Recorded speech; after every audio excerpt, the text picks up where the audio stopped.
Term 3 is here, and it's no joke. Between projects, assignments, tests, and prelims for grade 12s, it's easy to feel overwhelmed, but you don't have to. I'm going to give you practical tips to help you with Term 3, with study hacks, project tricks, and exam advice. And not only will you survive Term 3, but you will thrive in Term 3, and your marks are going to go up. Make sure to stay to the end of the video because I'm giving you my favorite tips to stay motivated when you just don't feel like doing anything. So first of all, I'm going to focus on setting a good foundation for Term 3. My first tip is to use a weekly priority system.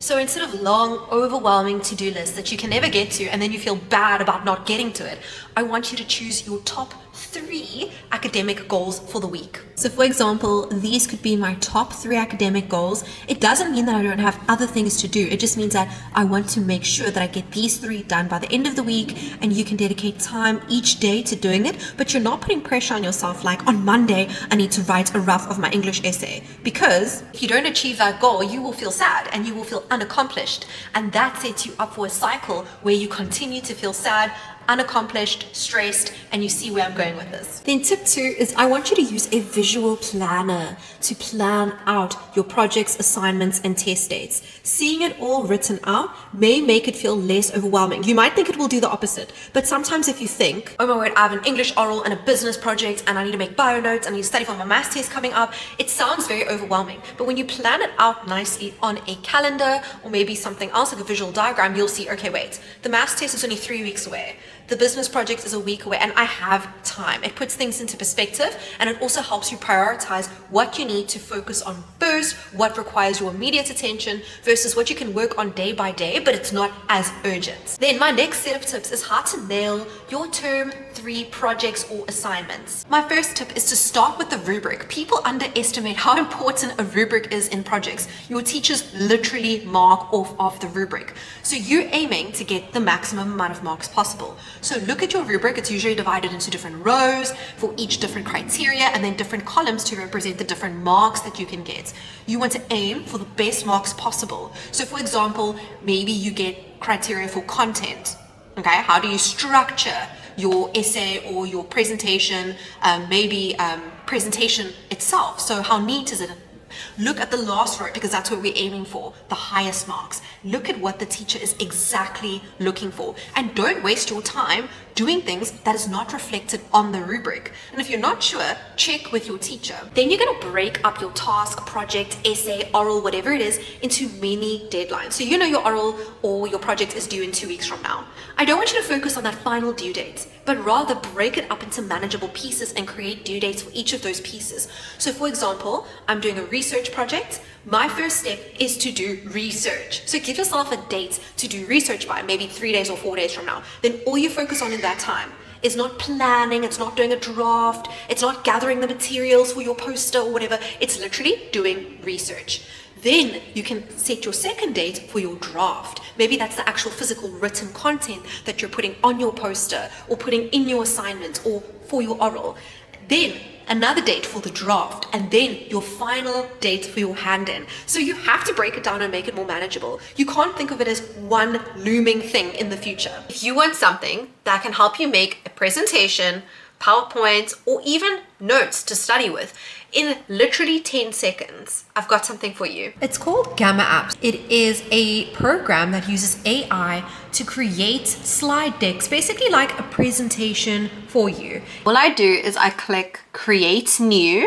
Then I'm going to say generate from one line. It's literally going to generate me a whole PowerPoint from me just typing in a sentence. So I've typed in, give me a PowerPoint on the cell, and I'm just telling them that I'm talking about biology, and I say generate outline. So as you can see here, the AI is busy thinking. So it has populated all these different cards, and cards are basically your different slides. We can also add cards if we want, and you can also choose your theme. Because we're doing cells, biology, I'm going to go with something like that. And I'm not kidding.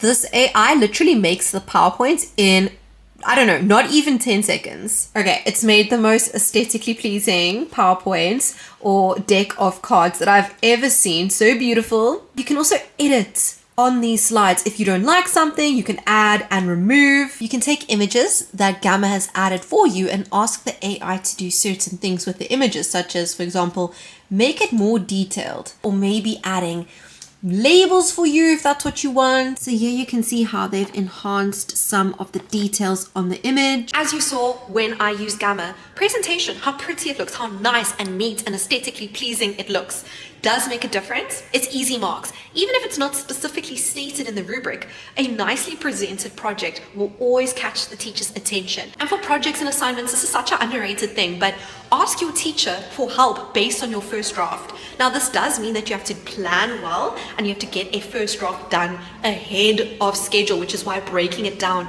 into manageable tasks is important. So go to your teacher and say, ma'am, I really want to do the best I can. This is what I've got so far. Please, can you give me feedback if you are allowed, if you can? And that does two things. First of all, you get feedback to make your final the best it can be according to your teacher who's going to mark it. And then second, your teacher can see that you are putting in effort to try and do the best that you can. So that leaves a good impression with the teacher. And when they mark, they will remember that. So how do you stay motivated when pretty much the only thing you want to do is stop, lie down, scroll on your phone and watch Netflix? Use things like visual trackers or what I do, sticky notes, to help me keep up to date with the things that I have to do. And then you get to peel it off and throw it away when you're done. So for example, if I have to study Newton's laws definitions and do research for business projects and write notes for bio chapter 1, by the way, don't ask what happened to my board, long story, but here's my little sticky notes. Maybe I keep it by my desk where I work at home. And then as I finish, I get to peel off a sticky note and make it a thing. Maybe make it like, if you get to peel off 5 sticky notes, or when you peel off 5 sticky notes or whatever, you can take half a day off of studying.